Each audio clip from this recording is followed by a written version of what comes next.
Nick Ferrari at breakfast. Call 0345 6060 973.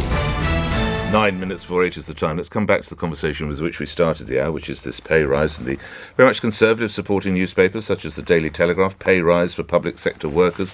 The Daily Express, millions to get wage rises. Rishi makes work pay. And here's the Daily Mail, Rishi's pay rise for 7 million. But how will he afford it? How will we afford it? How will we afford it? It's also added, of course, that he is going to increase, it's predicted, the minimum wage by 59 pence to £9.50, helping another 2 million people. So there's probably about 8 or 9 million in total. But it seems a fair question that the Daily Mail sets. How will we afford it? So let's put it to Conservative MP, Minister for London and also Small Business, Consumers and Labour Markets Minister, Paul Scully, who joins me now. Minister, how is it to be afforded? More debt? Good morning.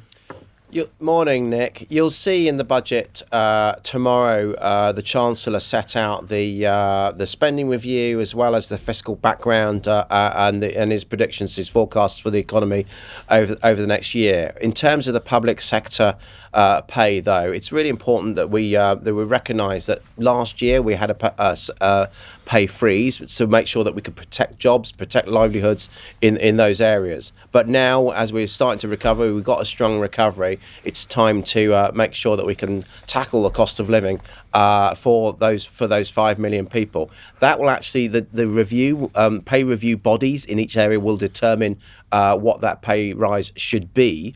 And that will be taken into account all of the evidence at the time. But as I say, what you'll find in the amount that we're going to give each department, that will be determined by the Chancellor tomorrow in the budget. But it will presumably lead to more debt. Well, we'll see what the Chancellor sets out tomorrow. But as I say, as the party of on behalf that is working on behalf of workers, it's really important that those 5 million people see support from us, the taxpayer, clearly, and government, to make sure that we can help them tackle the cost of living and see a reward for their work. Do you have no concerns that some of those small businesses that you represent, they're saying they cannot afford this? This might take them to the wall, particularly as they emerge. So in terms of the national living wage, national living wage, absolutely, rather than the public sector thing, it's right that the recovery is not on the back of the lowest paid. You read out my title. Labour markets does include the national living wage, the national minimum wage, small business. Also, I'm Minister for Hospitality and Retail, so I speak to these people all the time. And yes, I hear the concerns about the pressures that they have about the recovery in terms of business rates, VAT and all of these kind of things. The one thing, though, that businesses always do want to do, and certainly should want to do, is invest in their people, because without good people they don't have a good business anyway. And so the 6.6% increase in the national living wage, is the right balance to be struck. That was recommended by the Low Pay Commission from making sure that the lowest paid in our society get a fair increase in their pay, but not stifling off business as well. The Low Pay Commission is made up of employer representatives and unions and other worker representatives, and they reached consensus. You will be aware that there are organisations representing smaller businesses that say that some businesses will fold. Isn't there a real danger that in your efforts to try and increase salaries for these people who've toiled so hard, sadly, others will be out of work?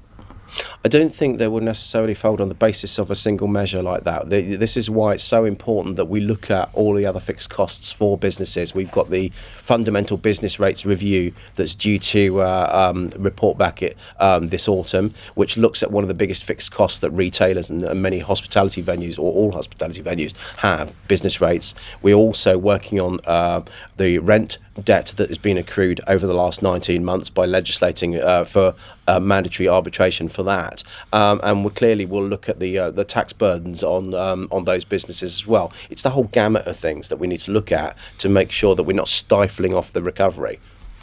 When you sit in the Commons tomorrow to hear your colleagues' budget, will you be wearing a mask? To be fair, I'm not sure I'm actually going to be there in person. But what I tend to find were you to attend in person, would you be wearing a mask? If any situation where it's totally rammed, I usually wear a mask. I always wear a mask on the tube and trains and these kind of things, for example. Right. But I think it's important for people to use their own discretion. So if we see you in the House of Commons in a subsequent PMQs or whatever it might be, you will be wearing a mask. Well, I say it just depends on the circumstances, how busy it is. That's Well, how will you determine it prior to arrival? How will you determine the level of busyness? I think what I'm saying is, let's try this. Why would you not wear a mask, Minister? It depends on the circumstance. If I'm, I find it more comfortable without a mask, but I'm also respectful for other people that are around me. If they don't feel confident to be out because they want people to wear a mask. What I'm really keen to do, I think the government has made clear, is that we want people to make their own decisions. Having have government diktat for the best part of 18 months, 19 months, it's important now people use common sense, use their own discretion, make their own informed decisions. I wonder if this leads us into the conversation that apparently some work has been done at looking at a switch to Plan B to get us through this autumn and through winter into spring next year, and it could cost £18 billion to the UK economy. Have these details been shared with you?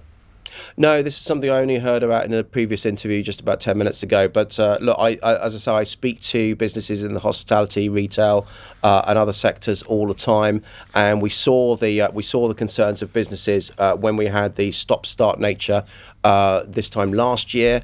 And we knew the cost of business of that. That's why we're taking every measure to make sure that we don't choke down on the recovery, that we allow businesses to trade fully, but we'll do that using the best data, the current data ahead of us. So to the best of your knowledge, there's no plan for Plan B to be implemented?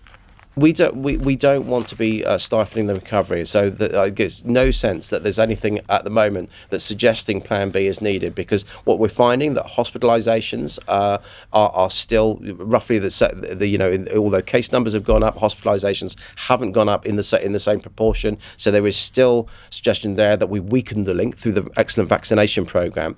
And the booster program that I think 6 million people have had their booster jab so far, that is working, that is keeping hospitalisation, so therefore people that are most ill, that's being reduced and minimised, and obviously the NHS is not being overwhelmed by that. You're confident we'll have a Christmas for the butchers and the garden nurseries that sell Christmas trees and all the associated small businesses? You're confident that we'll have that Christmas, Minister? Well, for me as business minister, absolutely, but we have to do that used on the best, working on the best data. We have to make sure that everybody throughout the country realises that we're also still living with COVID. It hasn't gone away.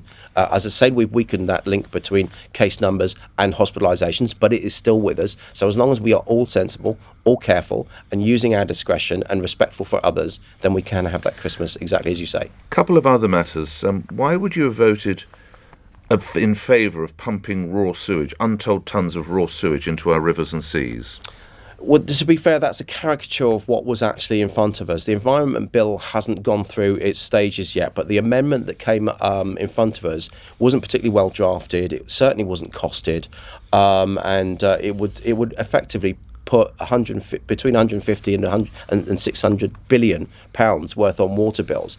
If you look at something like the Thames Tideway Tunnel, for example, which is seeking to avoid exactly what the Environment Bill is talking about pumping sewage into the Thames, that's taken something like 11 years and £5 billion to build. So it's not something that you can do immediately. But what the Environment Bill does do, it puts a lot of punitive duty on water companies not to be polluting. It's polluter pays. So how is it to be resolved then? What needs to be done there that was, I assume, achieved as regards the Thames issue?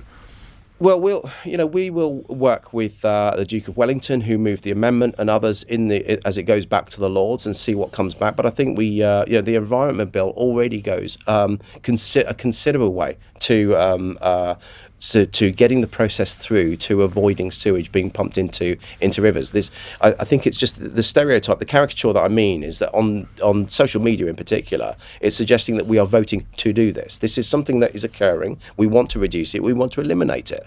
But you can only do that effectively by ripping out all the Victorian sewers that we have, and that does take time. It takes a considerable amount of cost, so we need to do it carefully. Lastly, noting, of course, your role as Minister for London, the ULEZ charge came in yesterday. Many people are saying that, again, off the back of the pandemic, it should have been rested. There was not enough promotion, and local authority, the London Mayor, should possibly have provided more in a scrappage scheme, as well as, you'll be aware, Insulate Britain, bringing Bishopsgate, which to listeners outside of London is a key junction in the heart of the city, bringing that to a standstill. Your views on those two issues, Minister? Well, you were absolutely correct. All of those charges that you laid about the ULEZ were absolutely correct. He should have delayed it. He should have actually looked at, the Mayor of London should have looked at the effect that it's going to have on disabled people, for example, because the exemptions don't cover all disabled people. He should be putting more money into a scrappage scheme, because you need to give people alternatives. You can't just suddenly bring a charge in when there's no realistic alternative for a number of people. I mean, in terms of Bishopsgate, that's quite interesting, because not only if you speak to any black cab driver in London and talk to them about Bishopsgate, they've not been able to stop there for some time now with the street space scheme that the mayor has introduced. And again, that causes real accessibility problems, not least for disabled people. So he needs to come up with a better solution. He talks about the fact he doesn't want the recovery to be car-led, but he's got to give those alternatives in public transport, scrappage schemes and other measures before just ploughing on regardless. Grateful for your time today. Thank you. Small Business, Consumer, Labour Markets and London Minister Paul Scully appearing here on LBC, where the time is 2 minutes after 8 and news is next.